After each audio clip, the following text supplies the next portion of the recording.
Welcome to EduTax Niranjan YouTube channel. উৎসশ প্রকল্পের মাধ্যমে ট্রান্সফার হওয়ার পর নতুন বিদ্যালয়ে জয়েন করার পর এমপ্লয়িকে প্রোফাইল ট্রান্সফার করতে হয়।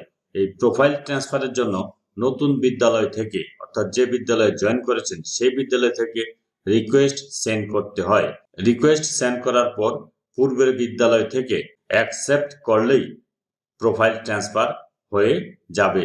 নতুন বিদ্যালয় থেকে প্রোফাইল ট্রান্সফার রিকোয়েস্ট কিভাবে সেন্ড করবেন সেই নিয়ে আজকের ভিডিও। প্রথমে আপনি গুগলে গিয়ে উৎসশ লিখবেন। উৎসশ লিখে সার্চ করলে যে পেজটা ওপেন হবে এটা এরকম দেখাবে। এখানে আপনি লগইন অপশানে ক্লিক করবেন। লগইন অপশানে ক্লিক করার পর এরকম একটা পেজ চলে আসবে উৎসশ পোর্টালে। তো এবার এখানে ইউজার সিলেক্ট করবেন। ইউজার অপশানে school level user head of the institute select করবেন।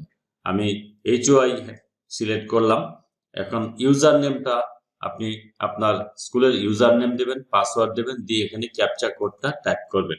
আমি ক্যাপচা কোডটা এবার দিচ্ছি। ক্যাপচা কোড দেওয়ার পর লগইন অপশানে ক্লিক করবেন। লগইন অপশানে ক্লিক করার পর আপনার ইমেলে একটা ওটিপি চলে আসবে, ওয়ান টাইম পাসওয়ার্ড। এই ওটিপিটা এখন এখানে বসাতে হবে। ওটিপি বসানোর পর প্রসিড অপশানে ক্লিক করবেন। প্রসিড অপশানে ক্লিক করার পর এরকম একটা অ্যাডভার্টাইজমেন্ট চলে আসবে, এটা ক্রস করে দেবেন। ক্রস করে দেওয়ার পর এখানে দেখুন মাস্টার ডিরেক্টরি ম্যানেজমেন্ট যে প্রথম অপশানটা, এই প্রথম অপশানটাতে আপনি ক্লিক করবেন। ক্লিক করার পর দেখুন এখানে নিচের দিকে চলে আসুন। দেখুন এখানে রয়েছে employee profile transfer to school. এই employee profile transfer to school অপশনটাতে ক্লিক করুন। ক্লিক করার পর দেখুন ইনিশিয়েট এমপ্লয়ি ট্রান্সফার একটা অপশন পাবেন, আর ফাইনালাইজ ট্রান্সফার ইনিশিয়েশন একটা অপশন পাবেন, আর view accept reject employee transfer option পাবেন। এখানে যে প্রথম অপশনটা পাবেন ইনিশিয়েট এমপ্লয়ি ট্রান্সফার, এই অপশনটাতে আপনি ক্লিক করবেন। এই অপশনটাতে ক্লিক করার পর দেখুন এখানে এন্টার এমপ্লয়ি কোড অথবা প্যান নাম্বার। এখানে এমপ্লয়ির কোড দিতে পারেন অথবা আপনি প্যান নাম্বার দিতে পারেন। আমি এখানে এমপ্লয়ির যে কোড রয়েছে সেই কোডটা আমি দিচ্ছি, এমপ্লয়ি কোড এখানে দেওয়ার পর এখানে আপনি প্যান নাম্বারও দিতে পারেন।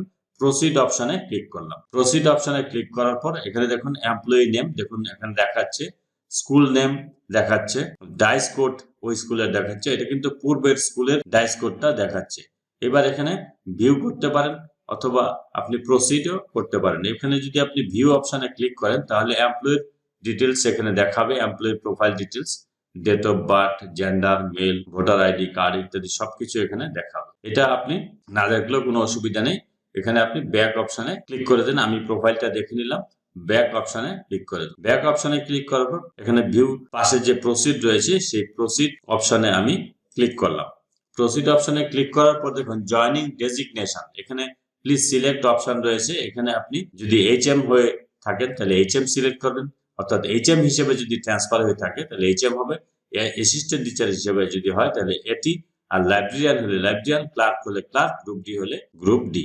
এখানে আমি AT সিলেক্ট করলাম। এবার জয়নিং ডিস্ট্রিক্ট দেখুন এগুলো অটো ফিল আপ রয়েছে। Joining GDO Alipurduar, joining school name এখানে সব দেখাচ্ছে। এটা আমি সেভ করে দিলাম। সেভ করে দেওয়ার পর এখানে দেখুন 4 নাম্বার যে অপশনটা রয়েছে, 4 নাম্বার অপশনে ওনার নামটা চলে এসেছে, বিক্রম নার্জিনারি।